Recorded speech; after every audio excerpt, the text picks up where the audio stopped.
Bonjour à tous et bienvenue dans ce 3e numéro des Rendez-vous de l'info, votre rendez-vous hebdomadaire sur KTV dans lequel nous abordons tous les samedis soirs et dimanches soirs à 19h l'actualité de la semaine. Nous serons en compagnie d'un invité qui lui nous apportera son regard sur les sujets que nous allons traiter. Je vous propose de le retrouver sans plus tarder.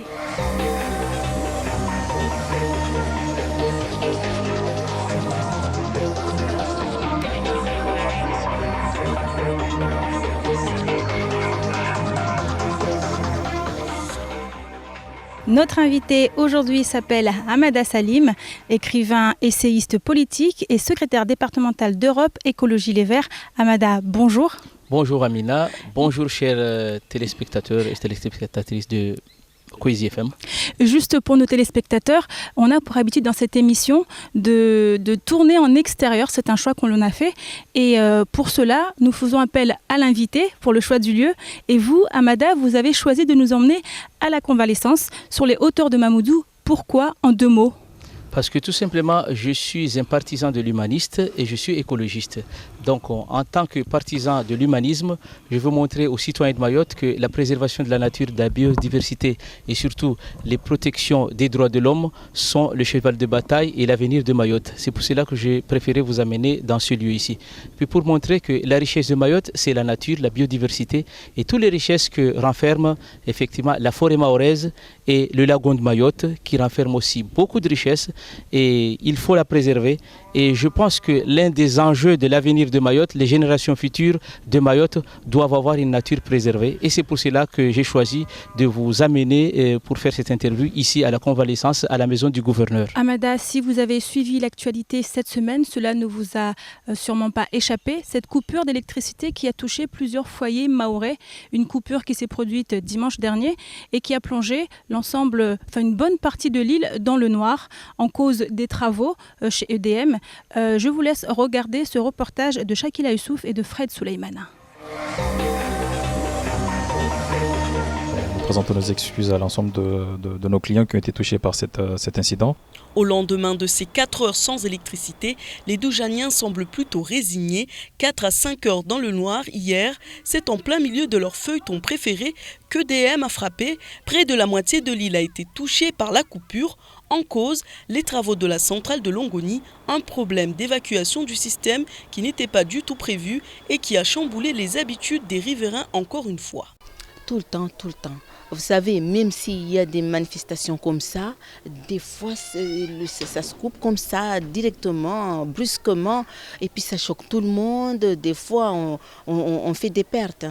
Si on a des manifestations, des fois, ça tombe en perte.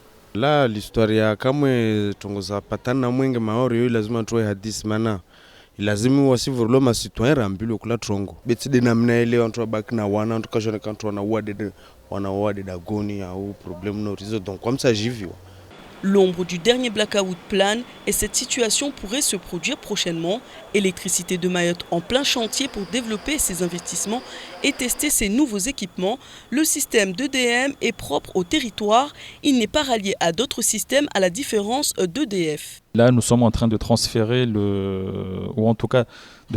les câbles de les anciens équipements vers les nouveaux équipements. Ça fait déjà plusieurs semaines que nous sommes en train de réaliser ces opérations.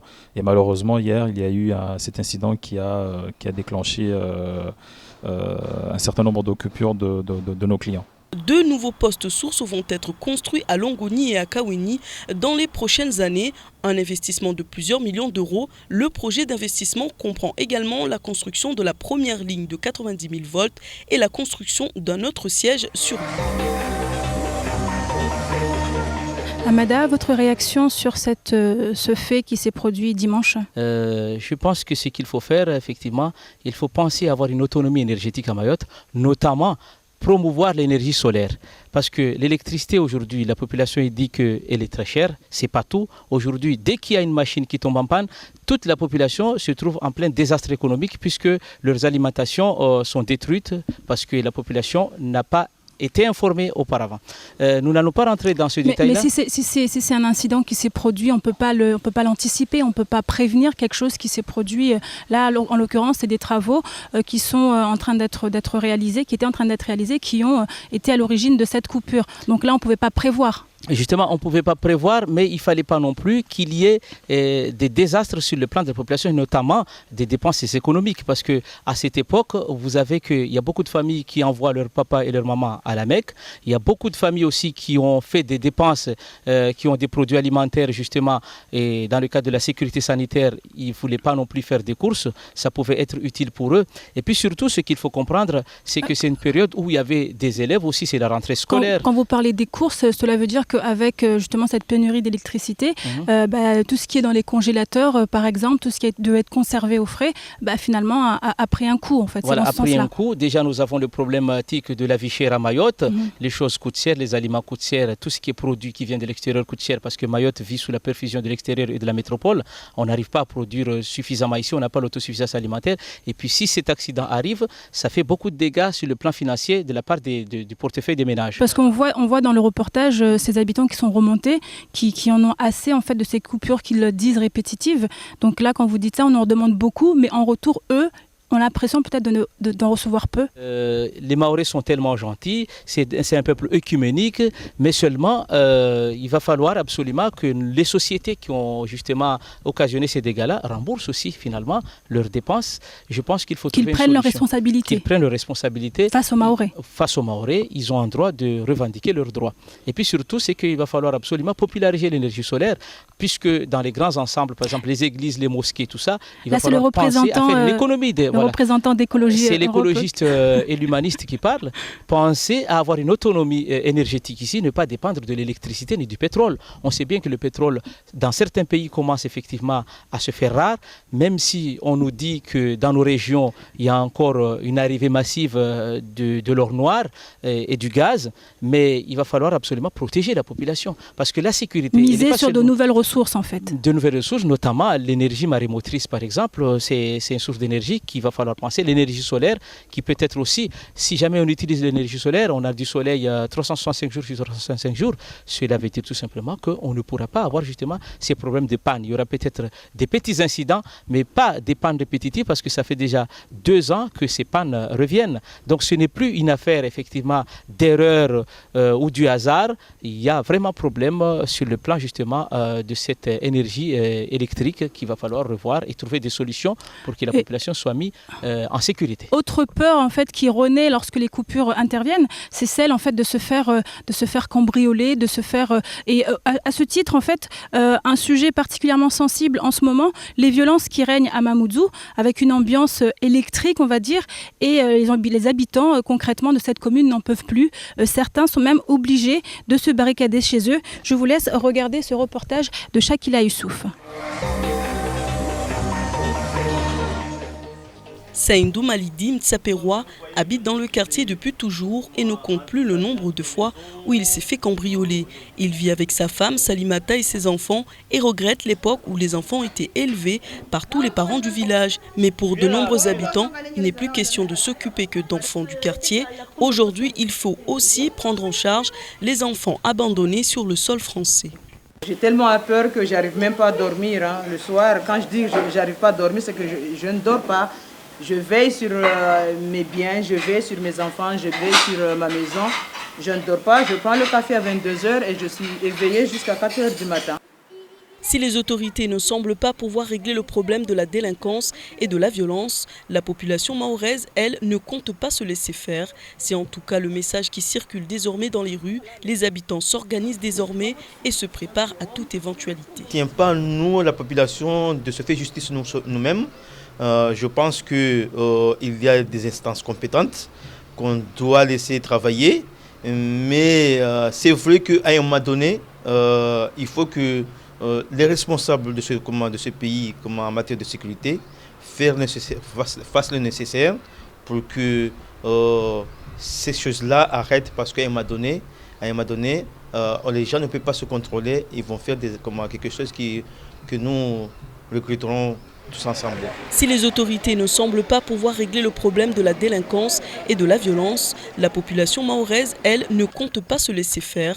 C'est en tout cas le message qui circule désormais dans les rues. Les habitants s'organisent désormais et se préparent à toute éventualité. Amada, on vient de le voir dans ce reportage, les habitants des quartiers de Mamoudzou, notamment Mtsapéré et Cavani, n'en peuvent plus.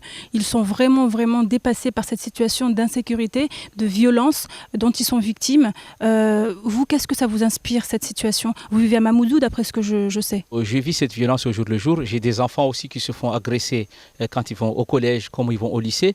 Cela veut dire tout simplement que ce problématique de la violence, de l'incivilité, de l'insécurité n'a pas été pris à bras-le-corps dans les 20 dernières années. Nous avons l'habitude à Mayotte de ne pas choisir des gens compétents, notamment des élus locaux compétents, les mettre dans les responsabilités. Cela veut dire quoi? Il y a de la place pour tout le monde à Mayotte. Nous avons besoin des élus compétents pour régler ce problème de violence. Gérer un pays, c'est aussi prévoir l'avenir. Comment se fait-il que ces 20 dernières années, on connaît bien que la population de Mayotte, 70% de la population a moins de 23 ans, tous les projets économiques, tous les projets sociaux auraient dû être orientés vers la jeunesse pour que cette jeunesse-là soit occupée. Il fallait absolument les 20 dernières années créer aussi des structures, par exemple des structures culturelles pour que ces jeunes soient occupés. Au jour d'aujourd'hui, on arrive sur le fait accompli. Donc là, en fait, cette jeunesse est dans la rue. Cette situation n'est que la conséquence de plusieurs années, on va dire, d'inaction du côté de nos élus, c'est ce que vous voulez dire? Effectivement, il est temps qu'à Mayotte, on mette des élus compétents, diplômés, dans les postes stratégiques pour que Mayotte puisse avancer très bien. Maintenant, la population est en train de crier comme quoi ils sont en quelque sorte en prison, puisque chez soi, on n'est jamais libre. Les Mahorais ont voulu être français pour être libres. Mais cette liberté n'y est pas depuis qu'on est dans la départementalisation. Et à chaque fois, justement, qu'on veut mettre en place des lois de la départementalisation, c'est cette même population qui crie en disant ce n'est pas encore une bonne chose. Alors, on peut se poser la question, est-ce que les Mahorais ne se sont pas finalement trompés de statut? Parce que carrément, il faudra carrément remettre en cause le statut de département. Moi, je pense qu'il faut remettre en cause le statut des départements parce que la Nouvelle-Calédonie, par exemple, ou bien la Polynésie française, ou bien il n'y a pas beaucoup de violence là-bas. La violence, elle n'est uniquement dans les territoires où ils sont départements, comme la Réunion et la Martinique. Et donc, c'est pour cela que je pense que le statut réel que les Mahorais auraient dû choisir, c'est l'autonomie interne à la polynésienne qui tiendra compte des spécificités musulmanes, des spécificités culturelles et qui tiendra compte des réalités locales où finalement toutes les lois qui viennent de Paris seront quand même adaptées par rapport aux réalités locales. Ce que ne permet pas le département. Ce qui ne permet pas le département. Donc qu'est-ce qu'il faut aujourd'hui? Il faut trouver une politique adaptée aux réalités locales, notamment s'occuper en priorité de la jeunesse mahoraise, les former, les éduquer et puis surtout, qu'est-ce qu'une bonne éducation? Une bonne éducation, c'est de donner le soin et la priorité à la jeunesse, chose qui a été complètement délaissée et oubliée parce que l'État a fait les structures scolaires. On parle du SMIAM qui a disparu, mais il y a des lycées ici qui sont très performants, des collèges performants, des écoles maternelles performantes. Mais maintenant, il faut trouver les bons enseignants. Il faut trouver aussi les bons hommes politiques pour accompagner le développement. Encadrer les jeunes pour pas qu'ils se retrouvent dans cette situation de violence en fait. Donc qu'est-ce qu'il faut? Il faudra donc trouver, revoir le statut de Mayotte. Et je pense que ce qu'il faut, c'est l'autonomie à la polynésienne pour que justement les spécificités soient gardées pour l'équilibre mental, social, politique et économique de Mayotte. Parce que là, aujourd'hui, les gens n'arrivent plus à suivre parce que tout vient sous perfusion de la métropole. Et puis, c'est pas tout. Les Mahorais n'arrivent pas à suivre parce que socialement, religieusement et culturellement, ils ne sont pas préparés à accepter, je vais dire, les adaptations venant de la départementalisation qui a été donc actée en 1946 à La Réunion, dans les vieux tombes. Donc, je pense qu'il ne faut pas avoir froid aux yeux. Et il est de notre devoir, nous les intellectuels mahorais et les hommes politiques mahorais, de dire qu'il faut un statut adapté aux réalités locales. Et les priorités ici, c'est d'abord une certaine forme de renaissance mahoraise où on va mettre en avant la culture mahoraise, on va mettre en avant le mahorais doit être décideur, tout en sachant qu'il faut aussi, bien sûr, vivre aussi des apports du savoir-faire de la métropole, de l'aide financière de l'Europe et de la métropole, mais aussi, il va falloir aussi responsabiliser le mahorais, avoir un équilibre des pouvoirs. Parce que quand il n'y a pas d'équilibre de pouvoir, comme disait Montesquieu, automatiquement, il y a un problème. Vous qui parlez justement d'équilibre des pouvoirs, on voit cette cette population qui est tentée de se faire justice à elle-même. Or, ce n'est pas forcément la solution. Comme nous l'indique le directeur départemental de la sécurité publique, M. Philippe Mizilac, il était au micro de Patrick Millan. C'est notre métier d'être à l'écoute des usagers, de la population. Nous appelons d'ailleurs ces personnes à venir nous voir plus souvent. Alors je sais qu'il y a des difficultés, parfois on fait la queue au commissariat, parfois on n'a pas le temps, on a du mal pour stationner.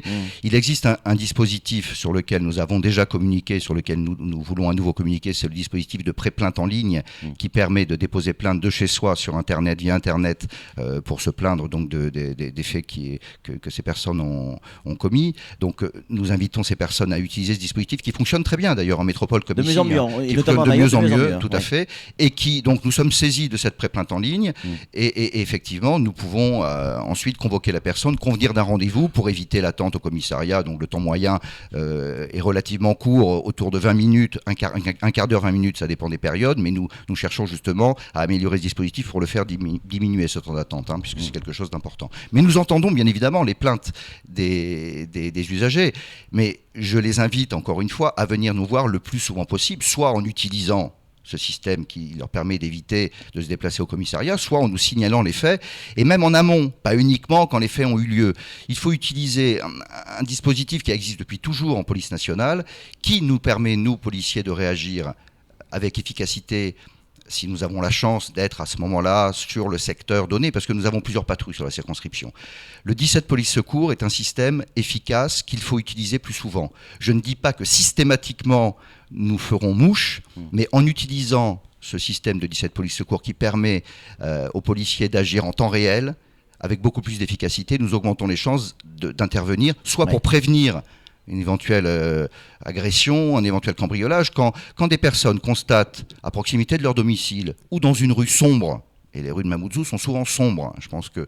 Ce que je veux dire, c'est que cet appel 17 Police Secours, même préventivement, nous permet d'agir en temps réel et d'agir rapidement, ne serait-ce que pour procéder à un contrôle d'identité d'une bande de jeunes, ou de moins jeunes, qui pourraient effectivement faire peur à ces personnes et possiblement agresser ces victimes. Dispositif de pré-plainte en ligne, ça vous parle ? Oui, mais c'est complètement déconnecté de la réalité. Combien de foyers mahorais ont Internet à la maison? Combien de foyers mahorais ont un membre de famille qui a fait des études? Mais ça part d'une bonne volonté. Ouais, ça part d'une bonne volonté. C'est pour cela que les autorités étatiques font bien leur travail. Quand on donne des solutions justement pour enrayer la violence, cela veut dire qu'il y a une volonté de la part de l'État d'enrayer la violence et la délinquance juvénile. Mais il faut aussi qu'il y ait en parallèle une volonté des parents de s'occuper un peu de leurs enfants, parce que les parents mahorais au jour d'aujourd'hui ont complètement démissionné de leur pouvoir éducatif. Comment se fait-il qu'un enfant devient violent? Un enfant a besoin de sécurité, un enfant a besoin d'encadrement familial, un enfant a besoin d'encadrement culturel. C'est pour cela que Kant disait toujours que l'éducation, il faut donner les soins aux enfants, il faut leur donner les moyens et puis il faut leur donner une bonne éducation. Donc cette violence, c'est surtout du fait que les parents ont démissionné de leur rôle de parents, de leur responsabilité, sauf qu'il y a des parents qui se sentent dépassés. C'est pas qu'ils ne veulent pas, c'est qu'ils se sentent dépassés justement. Qu'est-ce qu'on peut dire concernant cela? Les parents qui sont dépassés, ils doivent avoir recours aux conseils municipaux, ils doivent avoir recours aux autorités et les élus locaux qui doivent leur trouver des solutions justement. Les intellectuels mahorais doivent aussi jouer leur rôle, puisque cette île a besoin de tous les savoir-faire pour avancer. Et cela veut dire tout simplement que s'il y a violence aujourd'hui, c'est que les Mahorais ont une éducation à la musulmane. C'est-à-dire que vous avez le droit local qui est un droit musulman, vous avez aussi le droit commun qui est un droit chrétien, grégorien, ainsi de suite. Mais qu'est-ce qui se passe quand les Mahorais, dans les villages et tout ça, veulent faire leur propre loi eux-mêmes? C'est parce que tout simplement, ils ont une culture islamique qui fait dire qu'ils pensent plus qu'il faut faire la loi du talion. C'est-à-dire que les gens veulent faire la justice eux-mêmes, ce qui n'est pas une bonne chose. Donc Mayotte est complètement perdu. D'où ces violences. D'où ces violences. Donc, Amada, on vient de voir... terminer. Oui. C'est que les jeunes ont besoin d'être encadrés, d'être formés pour qu'ils aient finalement un accès au marché de l'emploi et pour qu'ils soient décideurs. Quand les jeunes vont savoir que cette île leur appartient et c'est à eux de décider de l'avenir de Mayotte, pas dans l'improvisation, il y aura moins de délinquants et il y aura plus de savants à Mayotte que de délinquants. Je fais justement une transition sur ce que vous venez de dire, Amada. Vous parlez de formation, de former les jeunes, et on se rend compte que justement dans ces lieux de formation, les collèges, établissements scolaires, la violence est de mise. Cette semaine, un jeune a été agressé au sein de son établissement, c'était à Dembéni. Il a reçu un coup de ciseau lors d'une bagarre avec des camarades. Je vous laisse regarder ce reportage de Shakila Issouf et de Abbas Alidi. La guerre des villages continue au sein des établissements scolaires. Il était environ midi lorsqu'un jeune en classe de 3e se fait agresser par un autre. Il reçoit un coup de ciseau. La blessure saigne beaucoup à ce moment-là. Le jeune a rapidement été conduit à l'hôpital. La bagarre aurait été provoquée par le caillassage du bus des élèves de Dembéni. C'est tous les jours la même chose. Nous ne savons plus quoi faire. On a envoyé nos enfants en France. Nous sommes fatigués.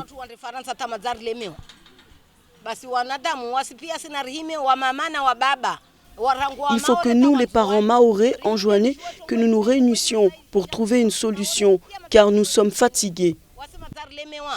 Le collège compte 5 villages au sein de son établissement. Il est souvent confronté à des guerres de quartier. Souvent, les élèves ne savent même pas pourquoi ils se battent. Impuissants, les responsables demandent plus de moyens, des difficultés à gérer tous ces conflits. Mais le principal de l'établissement se veut confiant. Là, on a plus d'élèves cette année, donc on a eu plus de surveillants.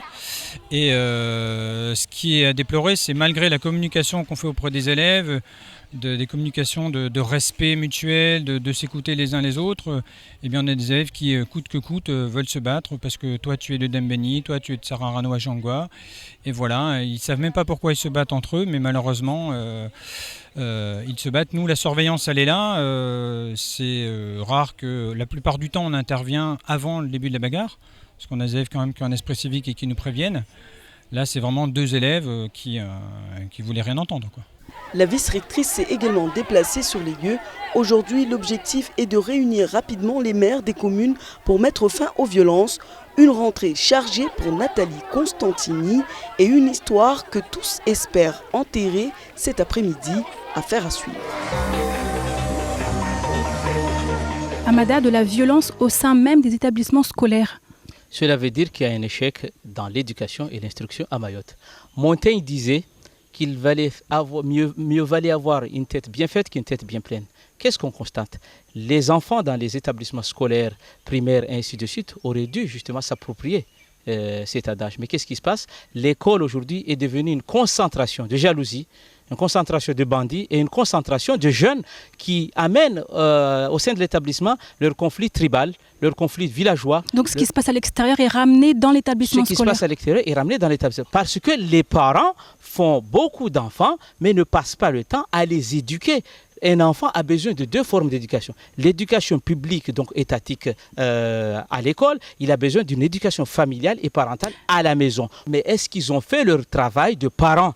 Parce que ces enfants-là, ils sont issus de papa et de maman. Il fut un certain temps, on disait que ces enfants-là sont issus de parents clandestins abandonnés. Ce n'est pas vrai. Vous avez parmi ces enfants-là, quand on écoute bien les statistiques, on s'interroge, ce sont des enfants aussi de papa et de maman mahorais. Et comment se fait-il que Mayotte est devenu aujourd'hui un terrain de bataille pour majeurs et pour délinquants? Cela veut dire que l'avenir de Mayotte est compromise. À Mayotte, on était, la solidarité avait une belle part à Mayotte. Comment se fait-il qu'aujourd'hui on est arrivé à ce stade-là? Les valeurs de générosité, de solidarité ont disparu ici depuis l'arrivée de la société de consommation. C'est l'appât du gain, c'est le vouloir beaucoup plus de l'argent. La société mercantile s'est installée. Le mercantilisme n'est pas mauvais si c'est pour produire des biens et des richesses pour l'intérêt général.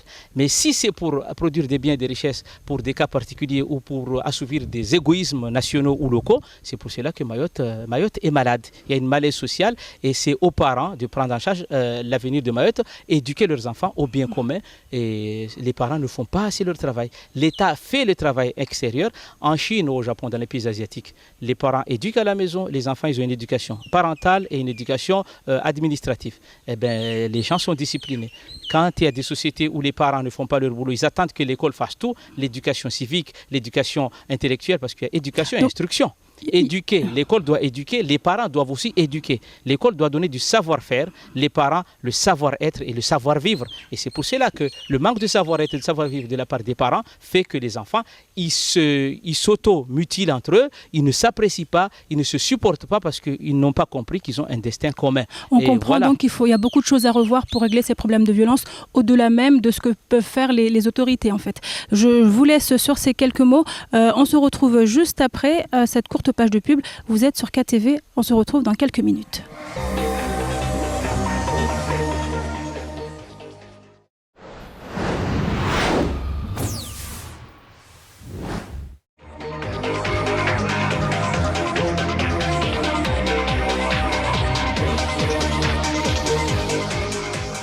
Vous êtes dans les rendez-vous de l'info sur KTV avec notre invité Amada Salim. Il était question dans la première partie de cette émission de violence principalement. Autre sujet qui a donc marqué l'actualité cette semaine, les mesures annoncées par Air Austral, des mesures de renouveau que je vous laisse découvrir dans ce reportage d'Abi Saïd Adinani. Dès le mois de décembre, 50 films à la demande seront proposés pour les voyageurs des longs courriers. Autre nouveauté pour Air Austral, la possibilité de télécharger des journaux et des magazines en ligne. La compagnie va également revoir la décoration de ses cabines. 3 thématiques vont ainsi être déclinées. Pour la classe loisirs, ce sera la vanille. En confort, place à la feuille de palme. Et pour le club austral, ce sera la canne à sucre. Air Austral indique par ailleurs qu'il est déjà possible de réserver un siège plus spacieux en ligne. Commander un supplément bagage est également faisable et cela coûte 30% moins cher que de payer à l'enregistrement. On pensait que c'est bien parce qu'on connaît que si on paye, mais on a le confort qu'il fallait.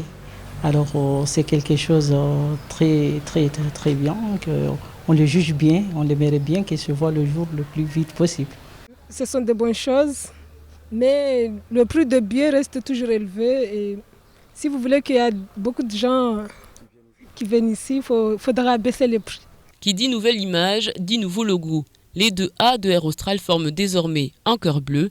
9 agences de la Réunion auront planché pendant plus d'1 an sur cette question. On a voulu effectivement introduire des valeurs un peu différentes et une culture d'entreprise qui s'appuie sur des éléments forts.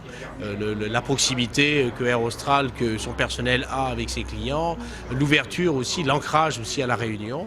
Et aujourd'hui, on a révélé donc un nouveau logo qui, quelque part, montre un peu tout ça. L'excellence, je crois qu'il suffit de regarder ce cœur, les 2 A de Air Austral, mais bien entendu aussi le cœur qui représente la proximité qu'on a envie de démontrer donc avec nos passagers.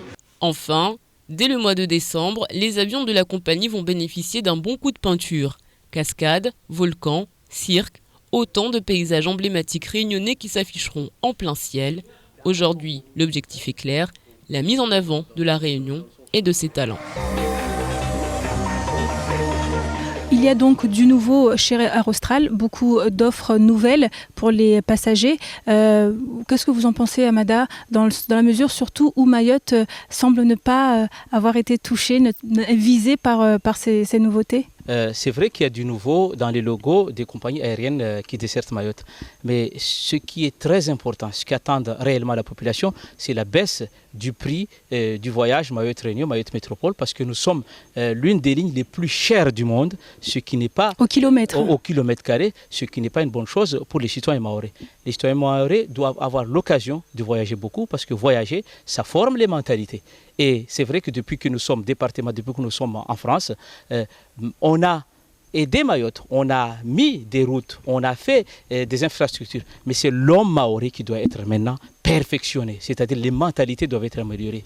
Et les mentalités vont s'améliorer si les Mahorais voyagent beaucoup à des prix très moins compétitifs. Et je pense que c'est une bonne chose. Deuxième chose, c'est que ce qui est important dans tout ça, ce n'est pas un logo, c'est l'avenir du monde et de l'humanité. C'est-à-dire qu'il va falloir trouver des solutions, comment les compagnies aériennes peuvent baisser les pollutions atmosphériques. Je pense que c'est ça l'enjeu réel que les Mahorais doivent attendre. On doit arrêter de polluer l'air de Mayotte, ni de la zone, ni du monde entier, pour que la terre soit apaisée, pour qu'il n'y ait pas ou qu'il y ait moins de réchauffement climatique. L'esprit mercantile, c'est une bonne chose. Le développement du confort, par exemple dans les avions, tout ça, c'est une bonne chose. Surtout pour des longs courriers. Pour des longs courriers, c'est bien d'avoir un petit ordinateur, pouvoir se connecter à des musiques, ainsi de suite. Mais seulement, le confort, c'est important, mais surtout la sécurité des citoyens, le réchauffement climatique, c'est encore plus important. Et puis surtout, le fait de baisser le prix permettra aux Mahorais d'aller changer et améliorer les mentalités sur le plan humain. On parlait tout à l'heure de toutes ces nouveautés au sein de la compagnie, avec ces sièges beaucoup plus confortables, ces possibilités de télécharger des films en ligne.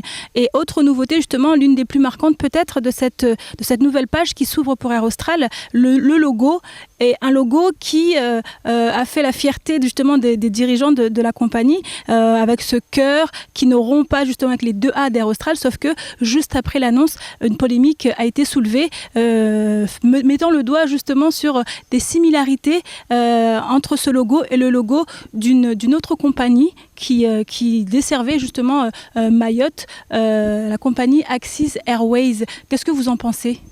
Ce n'est pas normal justement qu'un logo vienne devenir un centre de conflit pour 2 sociétés. Il faut qu'ils trouvent un terrain d'entente. C'est vrai que le logo parle en lui-même. Il y a le cœur, ça veut dire il y a l'affection. Il y a la marque de la société, mais ce logo ne doit pas être un objet de discorde jusqu'à enflammer la société et les mentalités maoraises. Une compagnie qui avait annoncé du nouveau, beaucoup de nouveautés, et là on se rend compte que le logo rappelle quand même un logo qui a déjà existé en fait. Vous savez, les contradictions sont partout. Dans le monde effectivement mercantile, aussi bien dans le monde de la publicité, il y a beaucoup de contradictions. Il y a certains, par exemple, qui font des publicités mensongères. D'autres, effectivement, nous parlent de logos qui vont beaucoup plus révolutionner une forme de société. Mais ce qui est important, c'est d'abord le confort des contribuables, le confort des passagers et le confort des citoyens.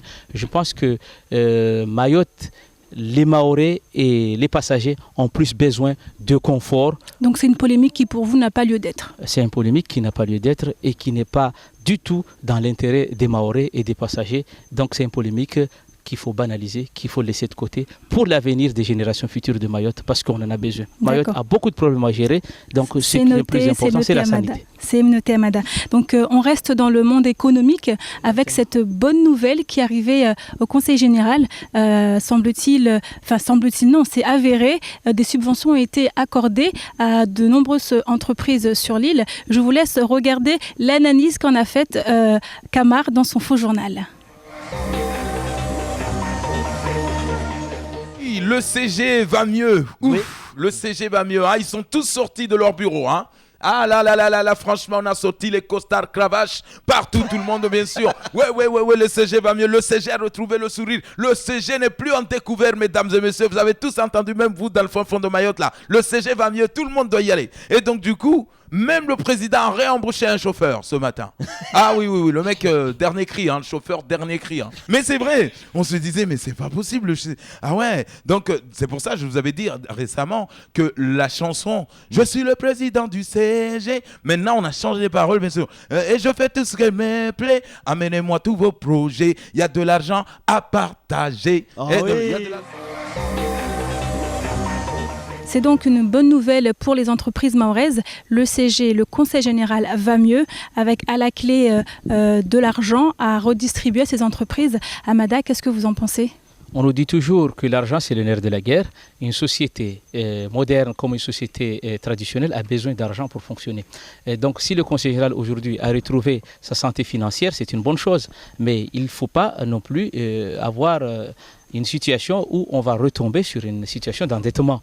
Donc la question c'est qu'aujourd'hui, est-ce que cet argent-là qui a été versé dans les caisses du Conseil général, est-ce que cet argent-là va être utilisé au bon escient pour que justement les problèmes prioritaires de Mayotte soient enfin résolus et solutionnés? C'est ça qui est important. Quand on voit qu'il y a beaucoup d'étudiants, par exemple en métropole, qui n'ont pas de bourse et qui ont du mal à s'en sortir pour pouvoir survivre en tant qu'étudiant, il va falloir savoir est-ce que cet argent-là justement ne doit pas être utilisé pour aider les étudiants, pour qu'on ait plus de diplômés, plus de techniciens, pour que la société mahoraise aille mieux. Donc pour avoir plus de précisions sur justement l'attribution de ces subventions, ce reportage d'Abbas Alidi.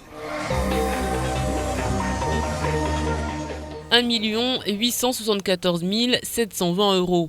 Voilà la somme que vont se partager 33 entreprises locales qui sont spécialisées dans le secteur des transports collectifs ou encore dans le tourisme. 27 créations d'emplois sont attendues dans le secteur du tourisme, 72 chez les transporteurs. Les aides allouées aux transporteurs avoisinent les 1 600 000 €. 24 entreprises ont été sélectionnées et cette somme est déjà destinée à de nouveaux projets. Quand on vient nous accorder ces aides encore une fois, ce n'est qu'une bonne chose et on ne peut que remercier le Conseil général de ce geste qu'ils ont bien voulu nous accorder. Et seulement, on aurait bien aimé qu'on nous aide dans tous les cas qui pourront nous permettre d'évoluer dans notre travail. Les aides touchées dans le secteur du tourisme tournent quant à elles autour des 200 000 €. 9 entreprises sont concernées, principalement les restaurateurs. Cette délibération sans précédent a été prise il y a quelques mois de cela. Rapidement, les dossiers des entrepreneurs ont été étudiés. Dans la convention, nous avons voulu, en tout cas pour les montants les plus importants, décaisser dans les 30 jours qui viennent les 50% de la subvention accordée et le solde se fera sous présentation des factures qui consacrera l'acquisition de leur matériel. Au total, 5 millions d'euros sont destinés cette année à aider les entreprises locales. Dans quelques jours, 53 sociétés vont également bénéficier de 2,2 millions d'euros. Les secteurs concernés sont notamment cette fois-ci le BTP. 5 millions d'euros prévus pour 2014, Amada. C'est beaucoup d'argent? Ce n'est pas beaucoup d'argent. 5 millions d'euros, quand elle est utilisée au bon escient, c'est beaucoup d'argent. Mais quand c'est un grand chiffre qui finira pas par faire des projets utiles et urgents, ce n'est pas beaucoup d'argent. Je pense que je me ferai plus comprendre. Mais là, c'est une aide aux entreprises, donc c'est une aide quand même importante pour l'économie mahoraise. Justement, les entreprises ont besoin d'avoir des aides financières pour pouvoir décoller. Parce que Mayotte doit produire des richesses. Mayotte doit enrayer son chômage. Et qui c'est qui va justement enrayer le chômage? Ce sont les entreprises et les industries. Les industries agroalimentaires, les entreprises par exemple de transport en commun, les restaurations ont besoin d'avoir finalement un coup de souffle pour pouvoir s'en sortir. Et n'oublions pas que nous sommes en pleine crise économique. La crise économique a touché les pays industrialisés. La crise économique, ça fait 5 ans. Elle touche déjà Mayotte. Donc la jeunesse, quand elle n'est pas diplômée, elle ne peut pas avoir accès à ces emplois-là. Mais ce qui est grave, c'est que est-ce que cet argent-là va être bien géré? La question est là. Par les entreprises? Par les entreprises comme par le partage. Parce que quand il y a de l'argent, tout le monde dit qu'il en veut. Et nous avons cette mentalité de vouloir toujours vivre de la cueillette industrielle. C'est-à-dire la population reste assistée. On veut des RMI. C'est pour ça qu'on veut être département. Pour avoir l'argent facile, l'argent rapide, l'argent sans travail. Mais là, c'est des aides pour investir, pour l'investissement. Justement, c'est pour ça que j'en reviens. Les aides pour l'investissement doivent créer des entreprises. On doit créer des industries pour que les jeunes qui viendront avec des diplômes puissent avoir du travail. Pour que l'économie décolle, pour que la population trouve un peu de la valeur ajoutée, notamment dans le tourisme. Il faut créer des emplois dans le tourisme, dans les transports en commun. Il y a beaucoup d'embouteillages à Mayotte. Si on multiplie les transports en commun, il y aura moins d'embouteillages et l'économie mahoraise va décoller. Et tout cela est une bonne chose sur le plan financier. Mais quand on n'a pas mis en place des élus bons gestionnaires, tout cela va tomber à l'eau. Mais justement, là, le Conseil général, en fait, se réjouit du fait d'avoir réduit, voire annulé le déficit et qui a pu justement générer ces fonds qui vont être distribués aux entreprises. Sachant que depuis 2011, justement, les entreprises mahorais n'ont pas bénéficié d'aide venant du Conseil général, ou alors très peu. Justement, ces entreprises n'ont pas eu d'aide. Pourquoi? C'est parce que déjà, il y avait un trou à compléter. Mais il a été comblé. Il a été comblé. Et donc c'est une bonne nouvelle. C'est une bonne nouvelle, ce n'est pas négatif, mais c'est-à-dire que ce n'est pas le présent qui pose problème, c'est la suite. Donc savoir si ces aides vont continuer en 2015-2016. 2015-2016, parce qu'il ne faut pas traiter les problèmes de Mayotte au coup par coup. D'accord. Le copier-coller, ou bien le collage, ou bien, comment on appelle ça, le pansement, n'est pas une bonne chose en économie. Il faut avoir un programme, un projet économique, un projet de société à long terme. Donc l'improvisation n'est pas une bonne chose pour Mayotte ni pour n'importe quelle société. Donc ce qui est bien aujourd'hui, c'est que les élus mahorais, ils doivent aussi travailler pour que Mayotte produise des richesses. nous avons beaucoup de poissons qu'il va falloir mettre en boîte et vendre pour rapporter de l'argent à Mayotte. Donc la logique aujourd'hui, il va falloir inverser les choses. Comment faire pour justement produire des richesses pour que Mayotte puisse s'en sortir en créant de l'argent par rapport au tourisme qui va arriver. Le tourisme doit être développé pour que Mayotte puisse se renfermer. La collectivité doit faire rentrer des sous à travers le tourisme. Donc cette culture de la mendicité, à chaque fois on veut de l'argent et puis après l'argent n'est pas bien géré. Donc ce n'est pas une bonne chose. Les élus doivent avoir cette mentalité d'entreprise mais de bonne gestion. Ces entreprises doivent rendre des comptes après une fois qu'elles ont reçu ces subventions. Donc, beaucoup ne rendent pas des comptes. Quand ils ont eu de l'argent, ils se précipitent pour la consommer. Et quand on fait les comptes pour vous dire l'État vous avez donné de l'argent, qu'est-ce que vous avez créé comme emploi pour la jeunesse mahoraise, qu'est-ce que vous avez créé comme valeur ajoutée à la société mahoraise, ils vous disent on n'a pas fait nos comptes, ainsi de suite. Donc c'est l'improvisation dans les pas des entreprises. C'est pour cela que Mayotte a du mal à déconner. Et c'est pour cela qu'aujourd'hui, nos enfants sont en train de souffrir de chômage endémique et massif. Et c'est pour cela qu'aujourd'hui, la jeunesse, elle est amère. Et c'est pour cela qu'il y a violence et délinquance. C'est parce que la jeunesse n'est pas justement mise dans des postes de responsabilité et dans des postes aussi de création de richesses et d'emplois. Donc déjà, c'est une bonne nouvelle pour 2014. Donc vous, ce que vous voulez voir, c'est la suite en fait. Au-delà de cette bonne nouvelle qui intervient cette année, c'est voir si le chemin qui est pris aujourd'hui par le Conseil général sera un chemin qui sera suivi encore longtemps à l'avenir en fait. Voilà, Mayotte a besoin de bons gestionnaires et de bons gouvernants. Et puis surtout, la suite, c'est quoi? C'est que de réduire le chômage mahorais, de réduire la délinquance mahoraise. Ça fait beaucoup de chantiers quand même. Ça fait beaucoup de chantiers, mais si tout cela avait été fait, avait été entamé, avait été organisé les 20 dernières années, depuis l'époque de Bamana, on n'en serait pas là. Mais il fut une époque où il y avait un vide ici à Mayotte. On ne parlait que de politique, on avait oublié le côté économique. Si on avait créé des entreprises, depuis l'époque du député Ori, depuis l'époque du député Jean-Baptiste et depuis l'époque du président Bamana qui est resté longtemps au pouvoir, si on avait créé des emplois. Mais aujourd'hui, qu'est-ce qui se passe? Il va falloir guérir la société mahoraise parce qu'aujourd'hui, nous avons des chômeurs non diplômés et non qualifiés. Demain, si on a des chômeurs diplômés et qualifiés parce qu'on n'a pas créé des emplois, parce qu'il n'y a pas d'industrie agroalimentaire, il n'y a pas d'industrie, par exemple, utile de textile et ainsi de suite, Mayotte va rester au statu quo, va rester dans l'immobilisme. Donc, ce n'est pas l'appel de l'argent, ce n'est pas l'arrivée d'argent massif émanant de l'Europe ou de l'État français qui va... C'est ce qu'on en fait en fait. Voilà, c'est ce qu'on en fait de bien. S'il y a une bonne gestion, une bonne gouvernance, et puis vous avez des citoyens qui mettent en place des élus compétents et intéressants, Mayotte va pouvoir concurrencer l'île de la Réunion et dans la région, nous serons en quelque sorte les amis de tout le monde, les partenaires de tout le monde. Mais si Mayotte n'arrive pas à s'auto-satisfaire, à s'auto-alimenter, à s'auto-gouverner, ça posera problème. Aujourd'hui, quand on parle de l'immigration clandestine, on devrait être fiers que nos voisins sont envieux de nous. Imagine si on avait des voisins qui étaient plus riches que nous ou qui étaient beaucoup plus... c'est nous qui dépendions d'eux. Nous allons avoir des problèmes. Mais aujourd'hui, c'est les voisins qui nous envient, qui viennent chercher des emplois, qui viennent chercher de l'argent chez nous. Ça veut dire tout simplement qu'il va falloir que nous, on accueille ces gens-là, mais qu'on s'en sorte nous-mêmes aussi. Donc Mayotte a ce... Trouver la juste mesure en fait. Il faut trouver la juste mesure et puis la coopération régionale doit être mise en avant par les élus mahorais. Donc l'argent que nous avons, nous devons l'utiliser au bon escient pour que Mayotte puisse aujourd'hui devenir en quelque chose la Suisse de l'océan Indien. Voilà le défi que doivent lancer les élus mahorais et que les citoyens mahorais doivent ambitionner. Les entreprises doivent être compétitives et justement se démarquer dans ce milieu, ce marché de l'océan Indien carrément, c'est ça. Ne plus se contenter d'avoir des vues que sur le territoire. En parlant d'entreprises justement, on va finir avec une petite note de bonne humeur. Les entreprises... Quelques-unes d'entre elles étaient réunies dimanche dernier à la plage de Sakouli dans le cadre du Beach Rugby. Je vous laisse regarder ces images.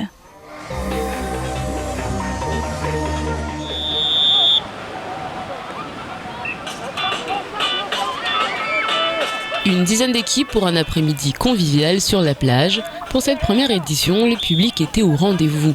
Une compétition de beach rugby, oui, mais surtout une culture d'entreprise valorisée en ce dimanche matin. Sogea, BFC, SFR ou encore le groupe Kwesi auront tout donné sur le terrain. Mais toute cette énergie n'aura pas suffi. Le grand vainqueur de cette compétition, c'est l'équipe du Faré. Ça fait surtout plaisir d'avoir passé une journée comme ça, avec plein d'équipes, des gens qui ne connaissaient pas forcément le rugby. Le tout dans une grande convivialité, beaucoup de plaisir. Et puis surtout, voilà, on espère que c'est le coup d'envoi. Et que du coup, ça va être lancé pour les années suivantes et qu'il y aura de plus en plus de monde et d'entreprises qui s'intéresseront à des événements comme ça et au rugby en plus de ça. Un défi qui aura donc été relevé par les organisateurs, Après des mois de préparation, la satisfaction se lit sur tous les visages en fin d'après-midi. La première partie de la journée s'est bien passée au niveau des matchs, il y a une super ambiance. Donc on est vraiment ravis.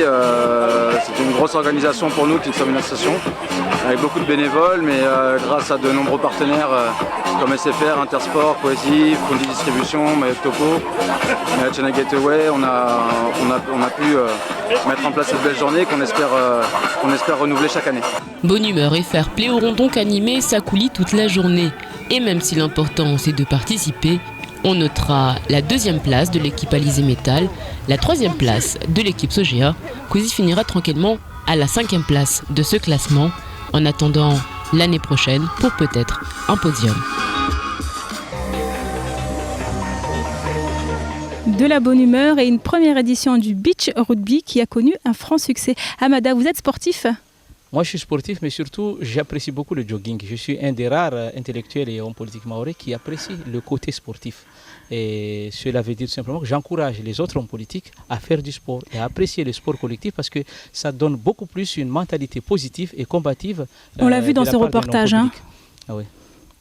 Deuxième chose, c'est par rapport à ce Big Rugby, c'est bien de voir une jeunesse mahoraise qui aime beaucoup le sport.